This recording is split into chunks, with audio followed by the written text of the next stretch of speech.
الله الله الله الله الله الله الله. شوف الحلاوة، شوف اللون، شوف التقطيع. يا ترى ده مسحب ايس كريم من بلبن ولا معمول في البيت؟ خليكم على لغاية اخر الفيديو وانتوا تعرفوا.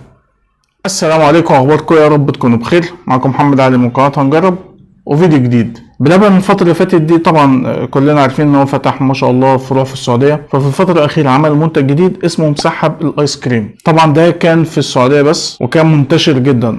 بعد كده اعلن ان هو هينزل مصر، وفعلا اعلن ان هو خلاص موجود في الفروع، بس للاسف على ارض الواقع هو مش موجود في الفروع. المهم انا بصيت على اليوتيوب لقيت فيه كذا طريقة لعمل المسحب ايس كريم، فقلنا نعمله في البيت واكيد هيبقى اوفر يعني. فقبل ما نبدأ كده الفيديو، يا ريت اللي مش مشترك في القناة يشترك، ويلا نبدأ الفيديو. الفيديوهات اللي شفتها موجودة على اليوتيوب في جزء منها بيعمل بايس كريم جاهز، وفي جزء منها بيعمل الايس كريم اصلا من الاول ويبدأ بيه يعمل مسحب. طبعا احنا اكيد مش هنعمل الجزء بتاع الايس كريم، فاحنا هنبدأ نعمل بالايس كريم الجاهز. فكل اللي احنا نحتاجه هو عبارة عن صينية زي دي وايس كريم فانيليا. الموضوع سهل وبسيط، وبص يعني مفيش اسهل من كده خالص. فتعالى بس نفتح العلبة الاول ونشوفها. احنا محتاجين ان هو يكون سايب شوية او سايح شوية. انا مخرجها بقالي شوية فان شاء الله تكون ساحت، عشان ما نقعدش نستنى. اوه واو، الشكل الجامد ده. شوف انا هشوف بس اذا كانت ساحت ولا لا، مش هاكل يعني. ياه منعشة كده ومرطبة. طيب احنا هنعمل ايه بقى دلوقتي؟ احنا هنفضل العلبة دي هنا في الصينية بتاعتنا. اوبا.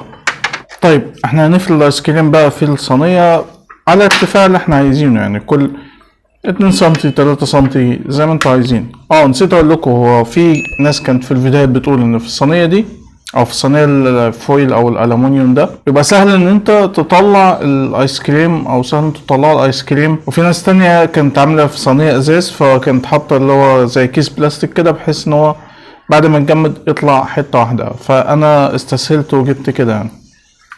فاحنا كده بس هنفرش الصينيه بتاعتنا.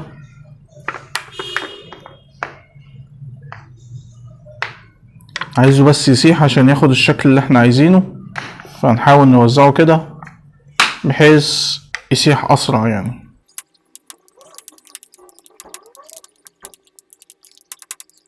طيب انا فرشت ايس كريم كده في الصينيه بتاعتنا، فمستنيه بس يبدا يسيح وياخد ايه شكل الصينيه. انتوا عارفين في الاختراعات والحاجات اللي هي زي كده دي مش سهل. مش سهل. عملت فيديوهين كده هسيبه لكم في الاي هنا او هنا هيظهروا، ممكن تروحوا تشوفوهم تتاكدوا بنفسكم يعني. طب هسيب الايس كريم يسيح شويه وادخله الفريزر، واشوفكم بكره ان شاء الله. ما تنسونيش في اللايك والاشتراك والشير. يلا اشوفكم بكره. 24 hours later.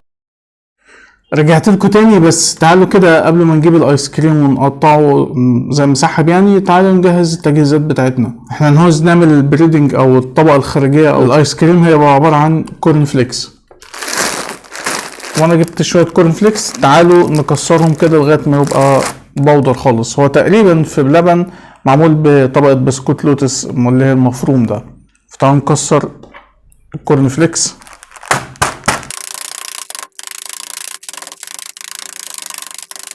طب ده الشكل النهائي اللي وصلنا له بعد ما كسرنا الكورن فليكس. الغريب بقى ان الكورن فليكس طلع على عكس ما انا كنت متوقع تماما. قلت ان هو هيتكسر بسرعه وبتاع، طلع لا، ناشف كده وتعبنا على بال ما اتكسر. فلو تقدروا تستبدلوا الكورن فليكس بمثلا بسكوت لوتس، او متهيألي اي بسكوت هينفع يعني، تسهيلا ليكوا يعني، بس مش اكتر، لكن هو اختيار شخصي في الاخر. تعالوا بقى لمرحلة الصوص. انا كنت جايب كده صوص شوكولاتة، تعالوا نحطه في العلبة دي عشان يبقى جاهز.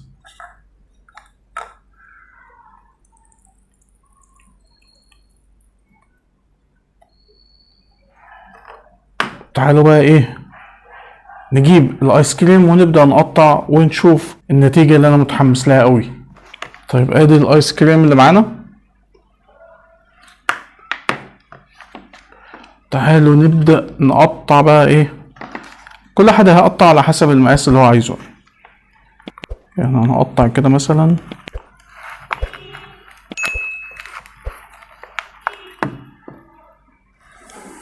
واو. هي انا مش طبعا الشكل مش مهم يبقى متساوي، بس يعني ايه المهم النتيجة النهائية. طبعا نطلع كده واحدة.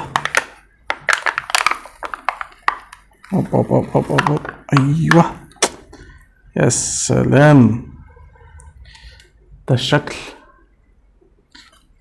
تعالوا ننزل بيها هنا كده اهو. هو بصوا يعني ايه، هو لو تقدروا تكسروا الكورن فليكس اكتر هيبقى الشكل ده. يعني كل ما كان الموضوع باودر اكتر كل ما هيمسك فيه. فتعالوا ندوق كده. بسم الله. تعالوا نحط عليه شوية صوص شوكولاتة كده ونشوف.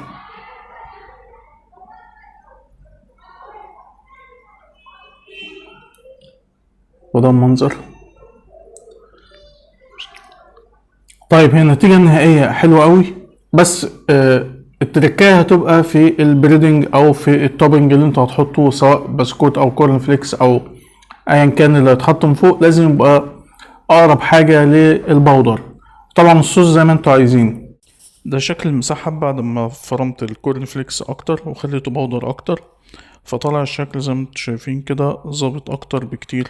وبس كده، ده كان فيديو النهارده، فيديو كده سريع لذيذ خفيف. يمكن ده اخر فيديو منعش في اواخر ايام الصيف. فلو عجبكم الفيديو متنسوناش من اللايك والشير، ولو بتتفرج عليا من الفيسبوك يبقى فولو الصفحة، لو بتتفرج عليا من اليوتيوب اعملوا اشتراك للقناة وفعلوا زر الجرس عشان يوصلكوا كل الفيديوهات اللي جاية. في صندوق الوصف هتلاقوا اكونت انستجرام ممكن تتابعوني عليه، بتنزل حاجات ما بتنزلش على اليوتيوب. وشكرا لكم، سلام.